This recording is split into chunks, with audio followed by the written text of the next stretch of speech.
Hello mga neng, it's me again, Halika at Mami. Welcome back sa aking channel. So magbubukas ulit tayo ng designer perfume. Designer ba tawag doon? Or yung mga branded perfume na nabibili sa Sephora, sa Faces, gano'n. So ito, kakabukas ko lang nitong Labiabel.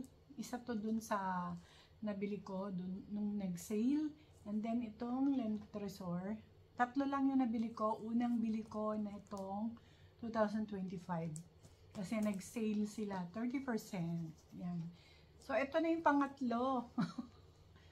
So ayan. Yung Chanel Coco Mademoiselle na EDP. So 100 ml. So, nagsisipa ako kung bakit binili ko siya dun sa House of Chanel mismo. Dun sa store nila. Sana pala sa site na lang ako bumili. Kasi dun sa store, naubusan ako ng mga sample perfume. So, wala akong nakuhang sample.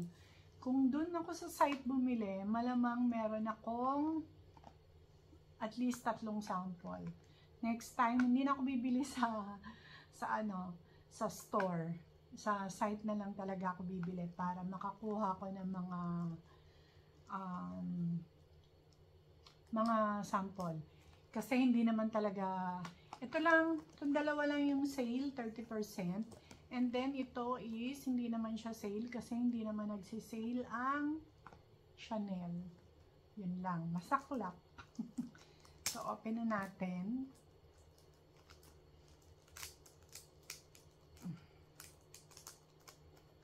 Open na natin siya. Ayan. So, naalala ko noon, ito is, nung namulekta uli ako ng perfume, nung nahilig uli ako ngayon, ito yung pangalawang Chanel ko. Pero dati, bumili na ako ng Chanel. Ang first Chanel ko pala is siguro nasa 30s pa lang ako. And ang inalok sa akin nung sales lady is yung Coco Chanel. So ang laki-laki pa ng bote kasi 200 ml yung nabili ko sa duty free. And then talagang ang bango naman niya pero hindi ko siya type. So, pinagtsagaan ko siyang ubusin talaga kasi mahal. And then, nagkaroon din ako ng mga Chanel Chance. Ang paborito ko naman sa kanya yung EDP kasi medyo woody yun. So, ayan. Open na natin. And dun nga pala sa site, meron silang yung box na limited edition, yung may mga snow.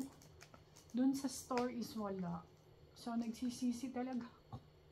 Hindi na ako bibili sa store. Depende lang kung may, tatanong ko muna siguro kung may free sila. So, ayan siya. So, ayan. Parang ang liit ng bote ng 100 ml nila. Pero ang cute ng bote nila. Parang ganito rin yung bote ko ng Gabriel. So, ayan. Yung kanyang, ayan yung ilalim. Yung kanyang bote. So, ayan. Ganda, no? And, bala ko rin bumili ng intense nito. Pero hindi pa ngayon. Siguro pag next, next winter. So, ayan. May magagamit na ako uli na Chanel. And ang kaibahan pala nung EDP tsaka Intense, yung takip.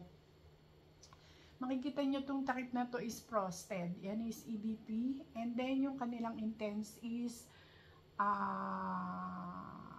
transparent. Yung parang ganito din. Walang kulay. So, open natin. Hindi ko pa ini-spray. Naaamoy ko na. Ang bango.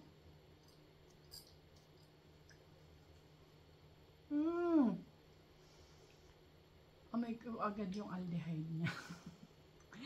So, yun. So, ito na yung huling bili ko napabango nitong January 2025. Silang tatlo yung first perfume ko.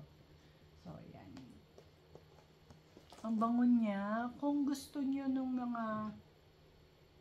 yung mga amoy ng mga idol or nung mga floral, magugustuhan niyo to. Ang bango. Ang bango niya. Ang tagal ko na tong iniispatan, kaya lang ngayon lang uli ako nakabili kasi medyo ang binibili ko kasi ang inaabangan ko yung mga nagsisale ng 30%, 50%, gano'n. So, nung may konting budget na, tsaka ako nakabili nito kasi hindi nga siya nagsisale. And hindi na ako bibili talaga sa store. So, ayan yung aking second Chanel. So, maraming salamat sa ulitin. Bye!